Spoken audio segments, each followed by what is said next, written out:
Ilang oras na lang po at masasaksihan na sa ating kalangitan ang Geminids meteor shower. Yan po ang mga bulalakaw na nagmula sa constellation na Gemini.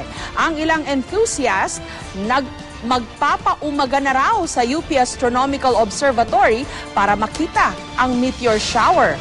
Live mula sa Quezon City, may report si Bernadette Reyes. Bernadette? Jessica, sa mga naniniwalang natutupad ang wish kapag ka nagwi-wish sa isang shooting star, eto na marahil ang magandang pagkakataon dahil ngayong gabi raw 40 o higit pa ng mga shooting stars ang makikita sa kalangitan. Hating gabi pa inaasahan ang kasagsagan na tinatawag na Geminid shower o meteor shower mula sa mga bituin ng Gemini. Pero inihahanda na ng mga miyembro ng Pag-asa Astronomical Observatory ang mga lente.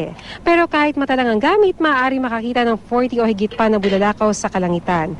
Taon-taon raw ito nangyayari tuwing buwan ng Disyembre. Mas maganda kung nasa tabing dagat at may mga kasamang manonood. May mga maglalatag rin daw ng mga banig tulad ng mga miyembro ng UP Astronomical Society para sabay-sabay mapanood ang Geminid shower.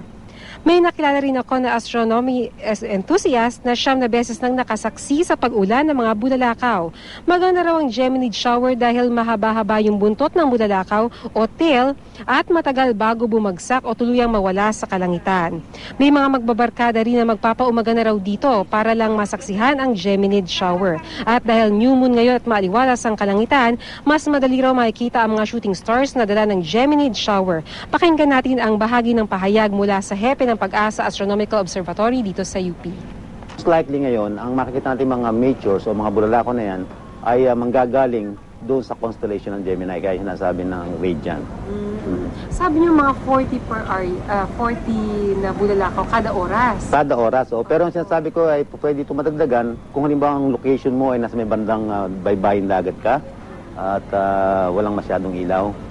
It's really fun na pag nakakita ka ng, wow, may ganito pala yung pag natutulog lang ako sa bahay. Wish, world peace. Just a happy Christmas for everyone. Yeah. Jessica, hanggang umaga naman daw itong tinatawag na meteor shower o Geminid shower, pero ang kasagsagan daw niyan magsisimula 1:00 mamayang madaling araw hanggang 3:00 ng madaling araw. Jessica? Nakaka-excite ha, Bernadette, kasi parang ang dami daw, sabi nung tiga Pag-asa, di ba? Parang 40, pwede pang madagdagan. So, ang gandang makita nun sa langit. Oo, Jessica, tama ka dyan. 40 o higit pa. At meron tayong nakausap dito na isang astronomy enthusiast at sabi niya, mukhang taon-taon daw, lalo pa raw dumadami yung nakikita mga bulalakaw kapag ganitong panahon. Pero mas maganda raw para talagang makita yung tinatawag na shower, pumunta doon sa isang lugar na tinatawag nila ay isang total darkness. Mas maganda nga kung nasa tabing dagat para raw mas makita yung mga bituin na yan dahil kung nandito raw sa Metro Manila, medyo mahihirapan niya makita dahil nga marami mga ilaw dito, Jessica. Okay, sige. I-wish mo na lang kami pag nakakita ka niyan. Maraming salamat, Bernadette Reyes.